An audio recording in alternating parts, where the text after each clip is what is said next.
Artificial intelligence उन मशीनों को बनाने के बारे में है जो कि वो इतनी स्मार्ट हों जिन्हें हम कह सकें कि इंटेलिजेंट हैं वो, यदि वो कार्य मनुष्यों के द्वारा किए गए होते। तो हम ऐसी मशीनें बना रहे हैं, स्मार्ट मशीनें बना रहे हैं जिन्हें हम इंटेलिजेंस कह सकें मनुष्य की तुलना में। तो ये आर्टिफिशियल इंटेलिजेंस कुछ ऐसी ही है। आर्टिफिशियल इंटेलिजेंस नॉलेज को स्ट्रक्चर्ड फॉर्मेट में स्टोर करती है, उसको ऑर्गेनाइज करती है। और ये जो स्ट्रक्चर्ड फॉर्मेट होते हैं वो लॉजिक नेटवर्क्स होते हैं, सिमेंटिक नेटवर्क हो सकते हैं। अच्छा, ये स्ट्रक्चर फॉर्मेट में ही क्यों नॉलेज को स्टोर करते हैं? ताकि रीजनिंग और डिसीजन मेकिंग जो प्रोसेस है वो हमारा प्रभावी हो सके। ठीक है ना?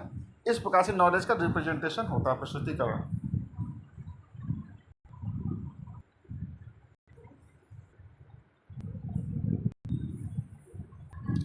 स्ट्रॉन्ग एआई, जिसे हम एजीआई अर्थात आर्टिफिशियल जनरल इंटेलिजेंस भी कहते हैं, इसकी कंसेप्ट, अवधारणाएं, फीचर्स, लक्षण और थ्योरेटिकल फाउंडेशंस लगभग डेवलप हो चुके हैं, लेकिन वास्तविकता में इसे अभी पूरी तरह से आना शेष है।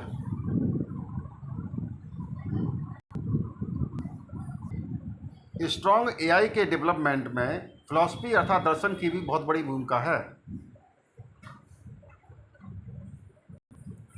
जैसे कॉन्शियसनेस, इंटेलिजेंस और विचार की प्रकृति कैसी है, ये सब दर्शन की टर्मिनोलॉजी है। और क्वेश्चंस उठते हैं जैसे कि मशीन क्या वास्तव में कॉन्शियस हो सकती है ना? तो ये स्ट्रॉन्ग एआई से संबंधित विकास के लिए चरण है। जब वीक एआई की फीचर्स की बात आती है, इसमें नो सेल्फ अवेयरनेस है, अर्थात इनमें वीक एआई सिस्टम में अभी तक कॉन्शियसनेस और सेल्फ अवेयरनेस जैसी चीज़ें नहीं हैं।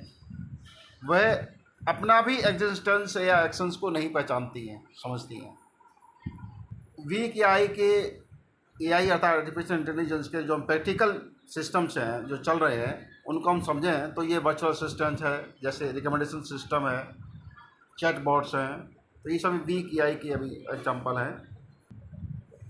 वीक एआई स्ट्रॉन्ग एआई की तुलना में, स्ट्रॉन्ग एआई की कैपेबिलिटी और स्कोप की तुलना में अभी बहुत कमज़ोर हैं, लेकिन वीक एआई अभी लगातार इवॉल्व कर रही है, अपने आप को सुधार रही है और बहुत एफिशिएंट हो रही है, एक्यूरेट भी हो रही है जैसे जैसे टेक्नोलॉजी एडवांस कर रही है।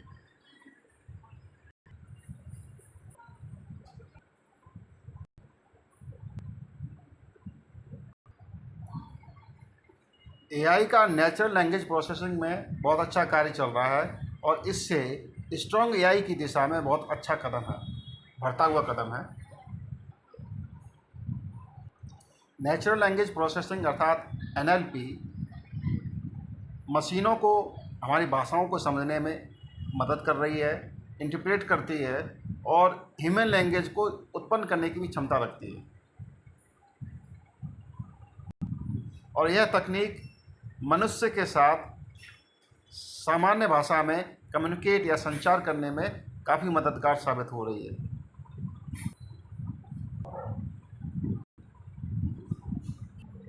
इस समय एआई रॉ डेटा तक सीमित नहीं है, बल्कि इंटेलिजेंट डिसीजन लेने की क्षमता के लिए, ऐसे कंक्लूजन निकालने के लिए, मीनिंगफुल इन्फॉर्मेशन को प्राप्त करने के लिए अग्रसर है। नॉलेज रिप्रेजेंटेशन अर्थात प्रस्तुतिकरण की बहुत सारी तकनीकें हैं, जिसमें लॉजिकल रिप्रेजेंटेशन है एक प्रकार। तो ये एक फॉर्मल लॉजिक का प्रकार, ये फॉर्मल लॉजिक को यूज़ करता है। और फॉर्मल लॉजिक में जो यूज़ करते हैं वो है प्रोपोजिशन लॉजिक, प्रेडिकेट लॉजिक, है ना? ये नॉलेज को प्रस्तुतिकरण के काम आती हैं, ये लॉजिक, फॉर्मल लॉजिक। तो ये लॉजिक ये कौन सा कैसा होता है? तो ये यथार्थ होती है, मतलब शुद्ध होती है और मजबूत रीजनिंग कैपेबिलिटीज़ को प्रदान करती है। कौन? लॉजिकल रिप्रेजेंटेशन तकनीक। ठीक है। वहीं दूसरी एक तकनीक होती है सिमेंटिक नेटवर्क। ये ग्राफ के रूप में रिप्रेजेंट की जाती है, ग्राफ के रूप में, जिसमें नोड्स जो होते हैं वो ऑब्जेक्ट या कंसेप्ट को रिप्रेजेंट करते हैं। वहीं जो किनारे होते हैं, एजेस होते हैं, वो उनके मध्य जो रिलेशनशिप होता है उनको रिप्रेजेंट करते हैं। Okay, edges. तो यह मेथड किस में यूजफुल है? यह हायरार्किकल रिलेशनशिप में मेथड उपयोगी रहती है। फिर अन्य में फ्रेम्स हैं, प्रोडक्शन रूल्स हैं, ऑन्टोलॉजीज हैं, ये भी तकनीक हैं नॉलेज रिप्रेजेंटेशन की।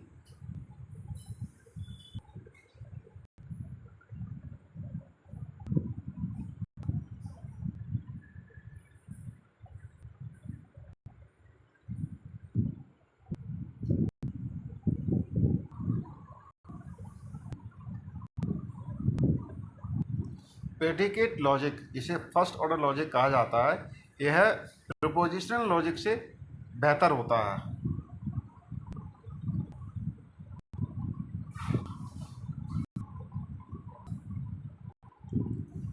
फर्स्ट ऑर्डर लॉजिक रिप्रेजेंटेशन के कुछ बेसिक कंपोनेंट्स होते हैं, जैसे कि constants, variables, predicates, functions, logical connectives, quantifiers.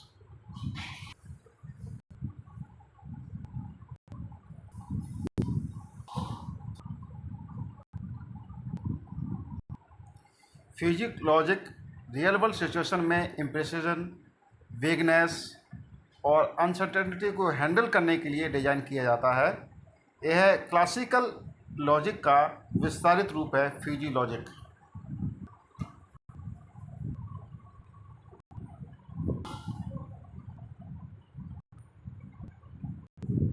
Fuji reasoning, fuzzy sets और फ्यूजी रूल से, मतलब फ्यूजी नियम से, कानून से कंक्लूजन निकालने का एक प्रक्रिया है।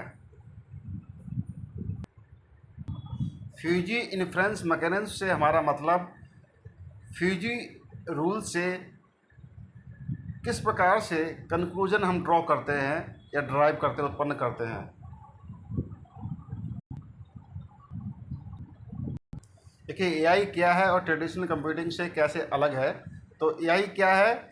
यह ह्यूमन लाइक इंटेलिजेंस से जैसे काम करती है। ह्यूमन लाइक इंटेलिजेंस कौन सी है? Reasoning, learning, decision making. ठीक है, ये अनलाइक ट्रेडिशनल की कंप्यूटिंग सिस्टम की तरह काम नहीं करती हैं, जो कि प्री डिफाइंड इंस्ट्रक्शंस पर निर्भर होती हैं। अब मिसकंसेप्शन ये है कि क्या आर्टिफिशियल इंटेलिजेंस मनुष्य की तरह सोचने लगी हैं? नहीं, अभी तक ऐसा सिस्टम नहीं हो पाया है। एक मिसकंसेप्शन ये है कि नॉलेज रिप्रेजेंटेशन, प्रस्तुतिकरण, क्या केवल स्टोरिंग डेटा तक सीमित होता है? नहीं, ये स्टोरिंग केवल डेटा को स्टोर करने तक सीमित नहीं होता, बल्कि यह डेटा को स्ट्रक्चर करने तक भी वो अग्रसर होता है, ताकि इससे आराम से रीजनिंग और डिसीजन मेकिंग के काम किए जा सकें, लिए जा सकें।